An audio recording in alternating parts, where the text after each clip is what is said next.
Hey guys, I hope you're all having an amazing day. So today I have a complete guide to the newest killer in Dead by Daylight, the Pinhead. In this video, we'll be going very in-depth into his playstyle and power, going over its strengths and limitations. We'll also be discussing his unique perks alongside other perks that have very good synergy with this killer.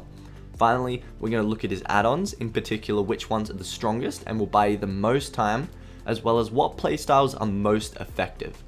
Before the video starts, I would just like to give a massive shout out to my beautiful moderators Shadoso and Natalie, who took the time to help me get footage for this guide, and without them this video would not have been possible. Alright, well without further ado, let's get into the ultimate and complete guide to Pinhead. So starting off, we have Pinhead's power, and rather than reading it out word for word, I have it up on the screen now if you want to have a read, but I thought I would summarize his power along with some footage showing how it can be used effectively. In summary, Pinhead's power is known as Summons of Pain, and is split into two main abilities, with one being tactical and the other progressing passively throughout the course of the match. His tactical ability works similarly to a nurse bling in the fact that you hold down the power button to determine where your power lands. However, in opposition to the nurse, you can see exactly where your power is going to land by the indicator shown when holding down your power. Once you release the power button, you open what is known as a gateway, which, once open, allows you to summon a possessed chain under your control. This possessed chain works similarly to a hillbilly sprint in the fact that once you shoot it in a particular direction, it is really difficult to change its initial trajectory. Once you land your chain onto a survivor, 3 possessed chains will be summoned to bind them. A survivor that is bound to a chain is unable to sprint or dead hard, and their movement speed is decreased significantly. It is also important to note that the more chains a survivor is bound by, the more significant the speed decrease will be. Now on to the passive ability. This ability is known as Lament configuration, and if left alone, the Lament configuration will initiate what is known as a chain hunt, which consistently spawns chains to pursue and harass survivors. Before I go further in depth regarding the Lament configuration, I thought it would be important to say this straight away. As killer, you want to do everything in your power to ensure the chain hunt meter goes all the way. If you think Pinhead's passive is like Freddy's in the fact that you can wake up but you don't really have to, then you are wrong. Once the chain hunt is active, it will make any action take monumentally longer. Another thing to note is actions such as cleansing a totem will be impossible to complete while a chain hunt is active, as the progress meter resets when you cancel the action, and the passively spawning chains will constantly pull you away from that action. A survivor that is carrying the Lament configuration will be afflicted with the Oblivious status effect, and chains will be summoned to attack them.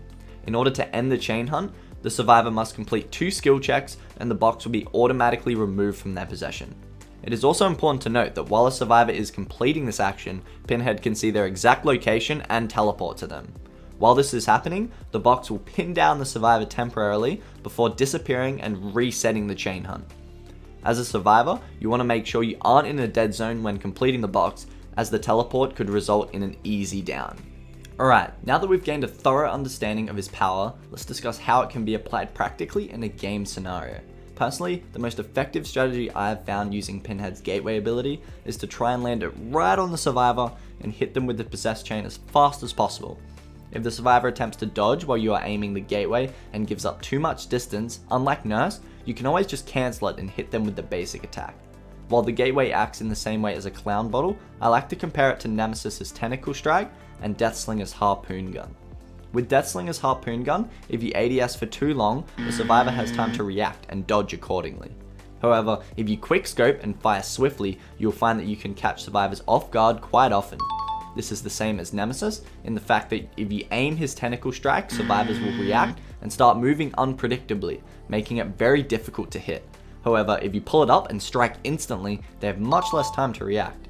Regarding Pinhead, if you land the gateway right on them and use the chain instantly, you'll find with a bit of practice that you'll be able to hit survivors consistently as they have less time to react. Now that we know what his power is and how we can use it in a game scenario, let's dive into its strengths and weaknesses. One of the major strengths of the gateway is to prevent survivors from making it to a pallet or window. As you can see here, using the gateway ability I was able to secure a hit before Scoopy made it to the pallet. I wouldn't have been able to do this without it, and he would have bought more time for his team. There are also other uses for the gateway, such as reconnaissance, especially on maps such as Midwich, where you can check generators upstairs or downstairs without actually having to move. Finally, the gateway can be used to interrupt actions such as healing. As you can see here, the Steve and Yui would have been able to just get the heal off in time without me using my ability. However, when I did use my ability to interrupt their action, I was able to down the Steve before they had time to finish. On the other hand, there are also some weaknesses to this killer. Firstly, let's talk about his lunge. If you guys have had the chance to play Pinhead for a decent amount of time, you would already know what I'm talking about. His lunge is terrible in comparison to other killers, and I'll tell you why. Firstly, when you're trying to change your momentum when dropping from a higher area, let's say for example a survivor drops down and runs back into a house on Haddonfield. You actually can't turn around and lunge to change your momentum. It will just launch you as if you didn't swing at all. Additionally, if you're running around a corner and a small part of your lunge comes into contact with that corner, wall, or any object for that matter, it will automatically cancel your lunge and hit the object. Furthermore, when you are lunging at survivors that are juking, it often just cancels your lunge without even giving you time to react to their movements, which I'm hoping is changed in the future. Secondly, when you're using your gateway ability, there are quite a few things you need to take into consideration. One of which is the environment or tile the survivor is surrounded by when using your gateway.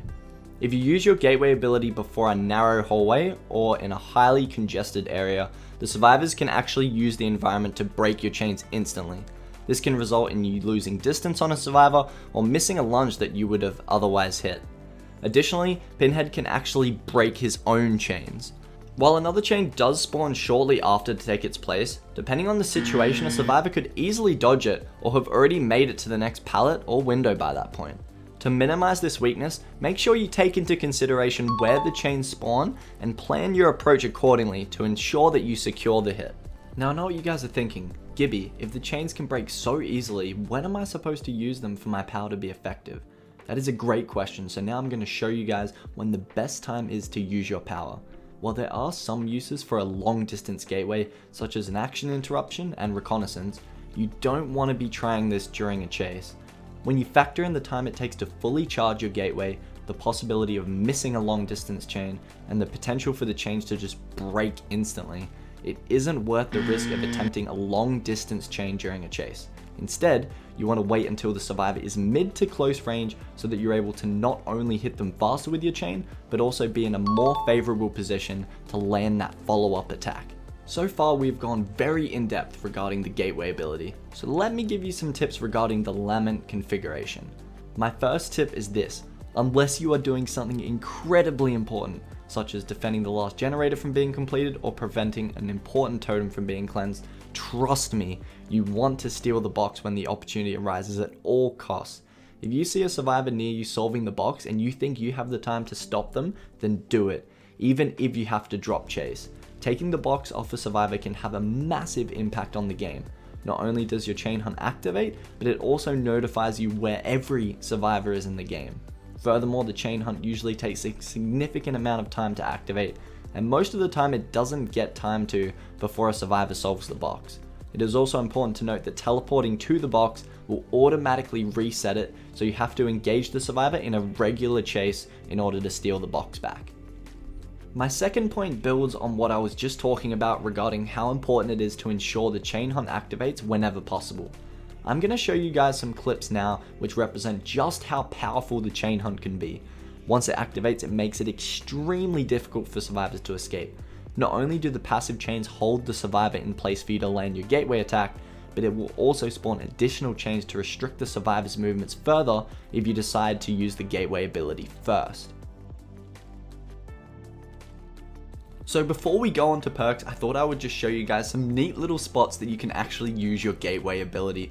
Like I said earlier, I do always like to land the chains right on the survivor for consistent hits, but if you are looking to enter the Pinhead phase tryouts, then here are a couple. I've got one at the shack and one just around a regular rock loop on Macmillan Estate. There are quite a few more, but I thought I'd just show off a couple to show you guys that there are some really interesting ways that you can maneuver through and around objects with your chain. Alright, so Pinhead's first unique perk is known as Deadlock. After a generator is repaired, the generator with the most progress will be blocked by the entity for 30 seconds if you have the perk maxed out. Not only can this help in countering efficient squads, but is also a useful tool for information, as the generator is highlighted with a white aura during this time. The second unique perk is known as Hex Plaything. Personally, this is probably my favorite out of the three simply because of how unique it is. When a survivor is hooked for the first time, they become cursed, and Hex Plaything activates on a dull totem. Until the survivor locates this totem, they suffer from the Oblivious status effect, meaning they can't hear the terror radius of the killer.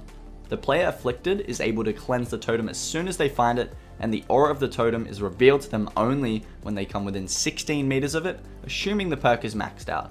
Furthermore, for the first 90 seconds, only the afflicted survivor can cleanse the totem, as the entity blocks it, preventing other survivors from touching it.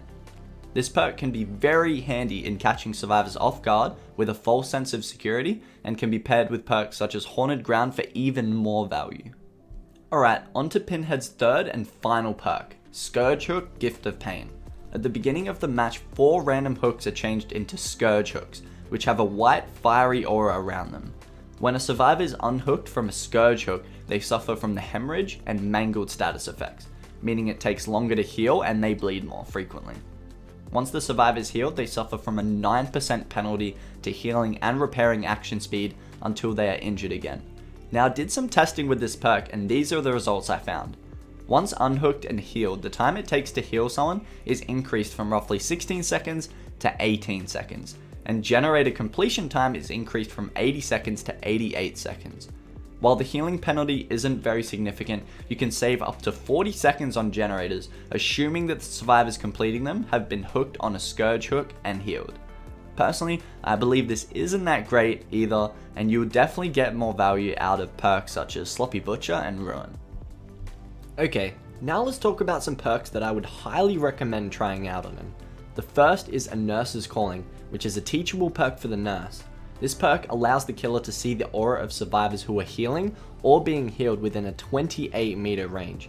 Combining a Nurse's Calling and Pinhead's Gateway ability together means you can locate and interrupt the survivor's healing even if they are right on the 28 meter mark, which could potentially result in a free down. The next perk is Ruin. Now, don't get me wrong, this perk is insanely strong on its own regardless of the killer. However, pairing this perk with Pinhead's passive Chain Hunt ability is unreal.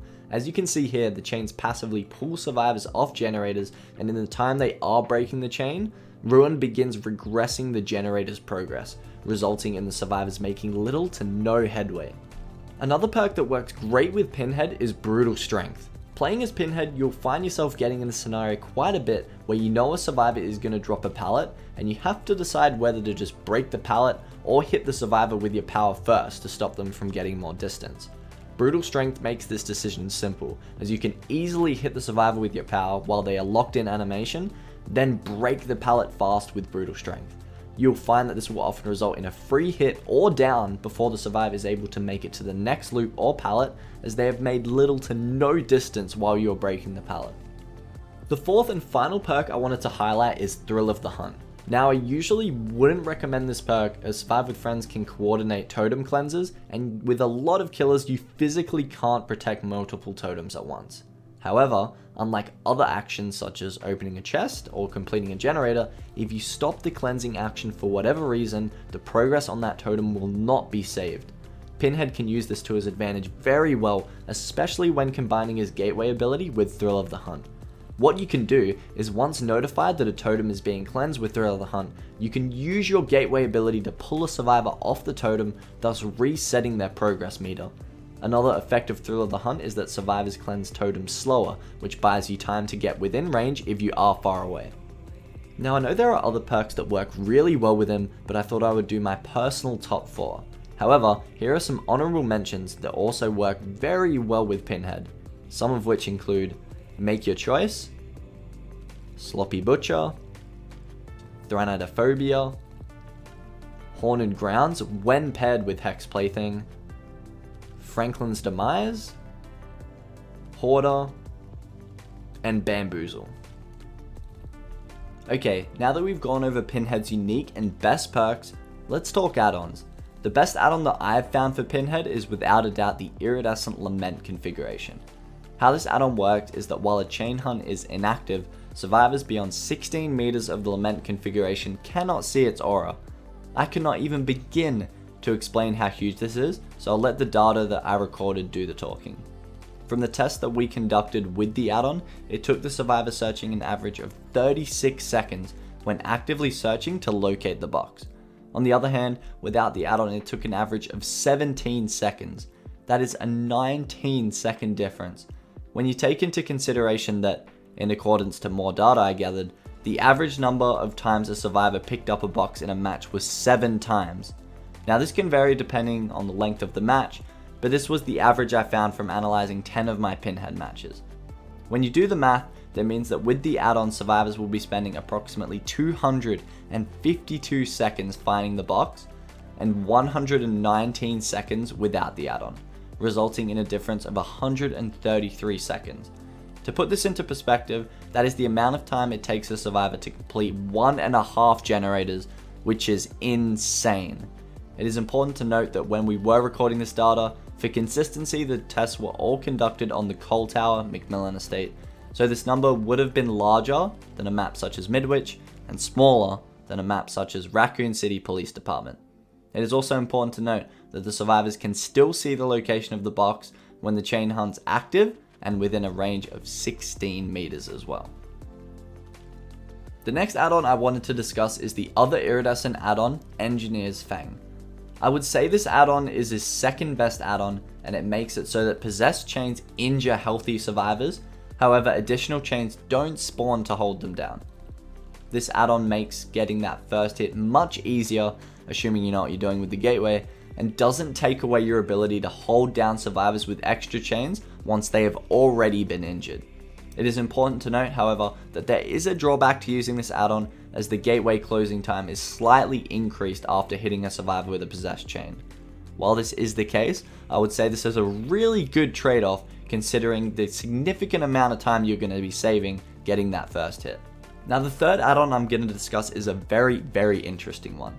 Chatterer's Tooth is a very rare add-on which actually reveals the Lament configuration to Pinhead and grants him the undetectable status effect for 12 seconds after picking it up. I know what you're thinking, Gibby, that is so OP and easily the best add-on, which is what I would say too if it wasn't for this drawback. In opposition to instantly activating the chain hunt, the Lament configuration actually deactivates the chain hunt when you pick it up. The reason that I wanted to highlight this add-on is for its immense value in terms of information. Not only do you know where the survivors will be headed to solve the box, but you can swipe it off them to reveal the locations of all other survivors. The fourth and final add-on I'm going to be highlighting is the very rare add-on known as Greasy Black Lens. This add-on reveals survivors for 6 seconds when hit with a possessed chain and allows you to land hits you usually wouldn't be able to land, especially around high walled loops. As you can see here in this clip, I was able to use the information provided by the add-on to anticipate the survivor's movements and land a hit. Okay, now similarly to the perk segment I did, I'm also going to list some honourable mentions for add-ons, which includes Impaling Wire, which summons an extra chain if a survivor uses the environment to break a previous chain, Larry's Remains, which considerably increases the Lament configuration solving time, Torture Pillar, which considerably reduces chain hunt activation time, and Skewered Rat, which moderately reduces the Summons of Pain cooldown. I know this video has gone for a while, but I did want to talk about one more key topic before we end the guide to ensure that you guys have every piece of information necessary to get the most out of Pinhead and send those survivors straight to the entity. Now that last topic is playstyle. From the experience I've had playing Pinhead so far, there are 2 ways you can go about playing him. The first playstyle you can use is what I like to call the commitment playstyle, which involves committing to chases until the survivor is downed. This playstyle is commonly used by the strongest killers in the game, such as Nurse and Spirit, as they have the capability to end chases quickly and get back to protecting the gens without wasting much time. Both Pinhead's passive and possessed chains grant him the ability to end chases very quickly. Therefore, there is the option to chain a survivor, get the first hit while the chains restrict their movement, then down them shortly after. Some perks you can use to assist with this playstyle are Save the Best for Last and Brutal Strength. The second playstyle you can use is what is known as the Hit and Run playstyle, which involves hitting a survivor, then dropping chase to either defend an objective or begin a chase with someone else. This playstyle is popular among killers such as Wraith and the Twins, as they have the mobility to transition smoothly from one objective to the next. Regarding Pinhead, two of his major strengths are his ability to get quick hits by using his chains and his ability to teleport. By combining these two abilities together along with perks such as Sloppy Butcher, the hit and run playstyle can be highly effective. Alright, well I hope you guys enjoyed, as this took a lot of time to create. If you want to see more videos like this, then make sure you do leave a like, subscribe, and share the channel around as much as possible, as it is really appreciated. Also, before I end the video, I would just like to make it clear that this guide was created through my own research, experience, and personal opinion. So there may be some aspects you may not agree on, which is perfectly okay, as there is no single definitive way to play a killer or choose a build. Again, I really hope you guys enjoyed, and I will see you all in the next one. Take care, everybody.